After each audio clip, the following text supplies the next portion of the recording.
My name is Larry Gerard. I originated from New York, Long Island, and I migrated here about 10 years ago. I am Stacy Cannon, and Charles, my husband, and my son Chase and I have lived here for 7.5 years. I'm Sam Smithyman. We've lived here about almost 3 years now. We moved here from California. My name is Mark Grogan. I've lived up here since the winter of 1975. My mom, my dad, and my brother, we built this house here, and then later on I got married, and my wife and children, they live at the top with me. But been up here, I guess it's going on like 34 years now.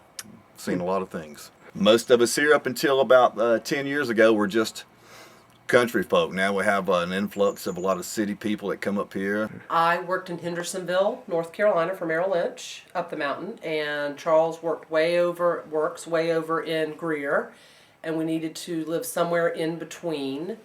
And we both really like to cycle, and this is near a lot of the really good cycling. Basically, just to get away from the hustle, the bustle, Manhattan style life to something a little slower, and this is a lot slower. Well, we've gone from essentially a population of about 18 million in greater Los Angeles to up here less than maybe 20 people. Most everyone else is either retired, close to retirement, or very wealthy, and some are all of the above. When we moved out here, it was much less expensive, and there was nobody really out here. And so as people have moved, it's such a beautiful neighborhood with large lots and good restrictions that we have gotten retirees, people who aren't interested in being real close to town, and then people who like to have horses and pasture land that have lots of money. But there's still kind of like a barrier between the Yankee and the, we'll just say, rebel. There's still that conflict is still there. The North and South has not given up this battle, and it's an ongoing battle. Even if it's not spoken loud, it is certainly an undercurrent. It's a nice area. I think that the idea and the atmosphere of what this place really is up here, I think it changed over the years. After cars got a little faster, I guess, instead of it just being horse and buggy, people started to realize that it's a nice place. It's not just a bunch of rednecks anymore. It's a cool place to come and live. We're located right here in a valley that's between North Carolina, South Carolina, Georgia borders, and it's called the Dark Corner. And the Dark Corner being that there was a lot of dark, shadowy things that took place here back in the turn of the century, in the 1920s, when Prohibition was going strong. There were a lot of moonshiners here, and they would send revenuers in here to seek them out, and the revenuers would not return. This is the area to get it.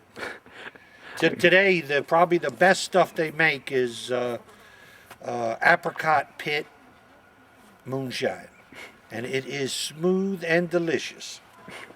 When we first moved here, our neighbors Mike and Jerry Brown came down, and they were talking about the wildlife in the area, and they said, of course you're going to encounter snakes and stuff like that. And they said, and by the way, we have bears in our yard. And I thought, you got to be kidding. I had no idea there were bears, first of all, in this part of South Carolina.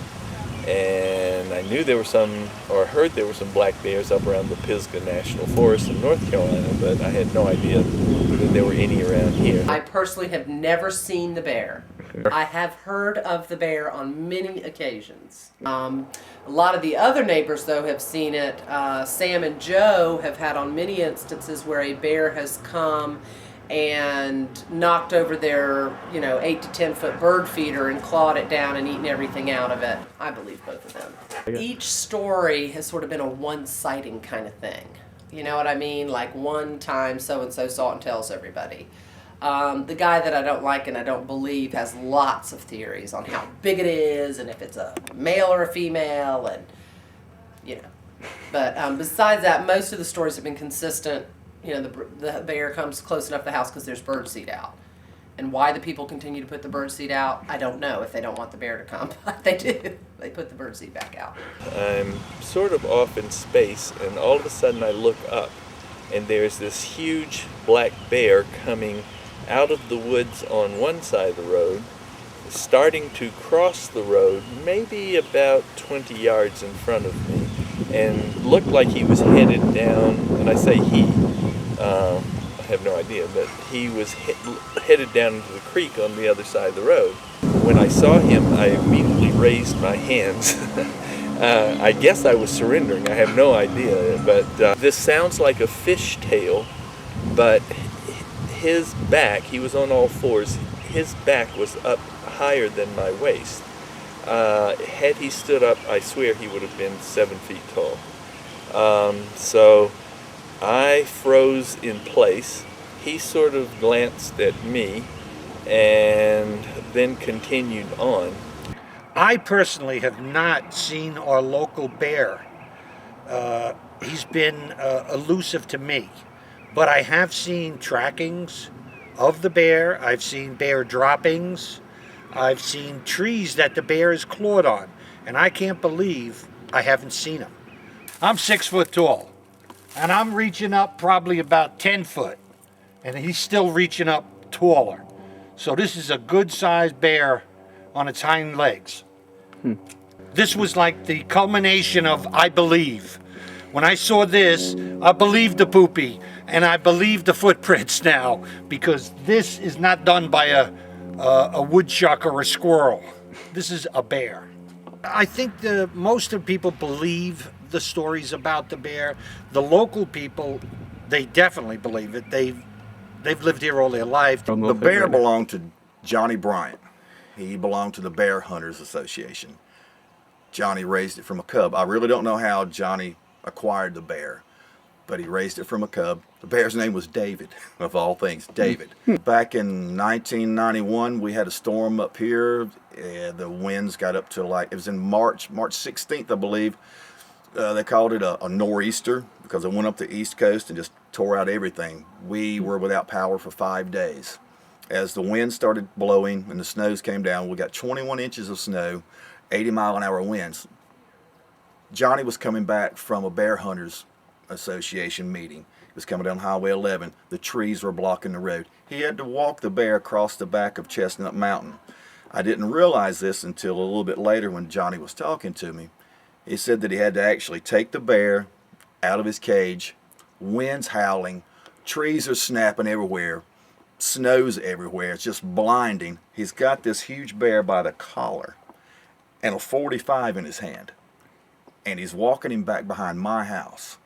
He said, "Mark, I raised the bear." He said, "The bear loves me." He said, "But you know how the wild and wild mixes." He said, and I didn't know if it was going to turn on me or not. He said, "Well, I wasn't going to take that chance." He said, "I love the bear."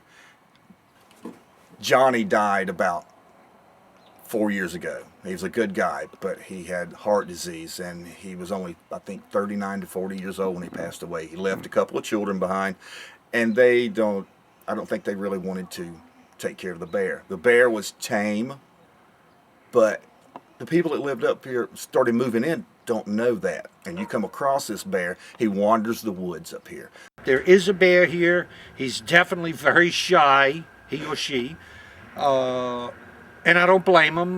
Before that, I usually carried the gun semi-automatic, loaded, the magazine in, but not chambered. After the bear, I decided, realizing that he could have closed that 20 yards before I could have gotten the gun out of my pocket and certainly chambered, that I should be. I should learn from the experience. I don't go walking on the trail by myself. That's something I won't do because I do think there's a chance there could be something out there.